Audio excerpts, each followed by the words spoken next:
Dulu ketika Rasulullah itu sugeng masih hidup, itu ada kekuatan politik. Satu Romawi bertuhan, yang satu Persia tidak bertuhan, tidak berkitab suci. Ketika Romawi kalah, itu Rasulullah itu susahnya bukan main, karena yang masih mentautkan diri dengan Tuhan kalah sama yang sudah tidak bertuhan. Dan ketika akhirnya Persia yang kalah, yang menang Romawi, Nabi itu ikut senang karena yang bertuhan mengalahkan yang tidak bertuhan. Kenapa penting bertuhan? Karena bertuhan itu setidaknya punya aturan.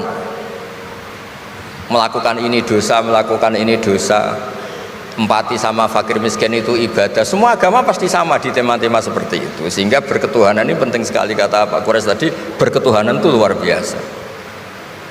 Terus kedua, ini penting juga, saya pernah juga disowani beberapa tokoh dari Mabes Polri. Saya sering bilang, Indonesia, utamanya pejabatnya, harus terima kasih sama seluruh rakyat Indonesia, karena itu aset yang sebenarnya Indonesia, ya seluruh rakyat Indonesia. Saya cerita satu cerita, ini hadis sahih di Bukhari, nggak bisa dipertentangkan. Ini hadis sahih di Bukhari, di Muslim. Di antara yang diapresiasi Allah itu adalah potensi jahat kita tidak menjadi, tidak kita wujudkan. Kalau seluruh rakyat Indonesia, tidak usah seluruh, seperempat kita ini maling semua, itu negara miskin kok, karena biayai kita di penjara 2 tahun 3 tahun. Separuh kita mentalnya membunuh, habis Indonesia. Seperempat saja, sepertiga saja, 1/8 saja punya mental killer, itu habis Indonesia. Ketika rakyat kita, ketika tetangga kita, masyarakat kita tidak melakukan kejahatan, itu ketertiban yang sejati. Maka semua bentuk ketidakkriminalan yang dilakukan oleh rakyat Indonesia itu awal dari aset bangsa ini. Coba kalau semua orang mencuri, habis negara untuk biayai di penjara. Semua orang kriminal, berkahnya mereka tidak melakukan, Indonesia baik-baik saja. Sebab itu ketika ada sekian kebaikan, Nabi terakhir ngendikan apa? Takufu syarroka anin nas fa innaha shadaqatun minka ala nafsik. Potensi jahat kamu jangan kamu lakukan, itu sudah menolong peradaban.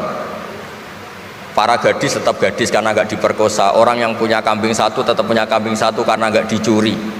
Orang yang berkarir tidak terhenti karena karakternya agak dibunuh, tidak dihujat, tidak dihentikan, tidak disetop oleh cibiran, oleh bulian.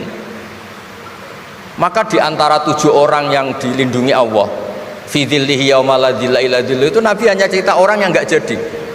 Di antara yang diceritakan Nabi dalam sebuah hadis, saya ini lelaki sejati, sangat mencintai sepupu saya, dan saya mau ngumpuli dia, tidak mau sampai saya kasih uang 100 dinar. Setelah saya kasih 100 dinar, saya ingin ngumpuli dia dengan cara salah tentu.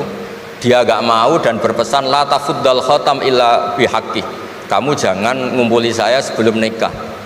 Singkat cerita, pemuda ini gak jadi melakukan hal yang nista, yang gak benar. Itu sama Allah dijadikan wali, berkahnya gak jadi. Jadi kalau potensi kejahatan kita tidak menimpa orang lain, itu sudah luar biasa. Jangan nunggu berjasa kita dapat penghargaan setelah kita jadi kiai besar, jadi dosen UGM, jadi ini itu. Semua masyarakat kita yang menahan potensi kejahatannya itu adalah aset sejati Indonesia.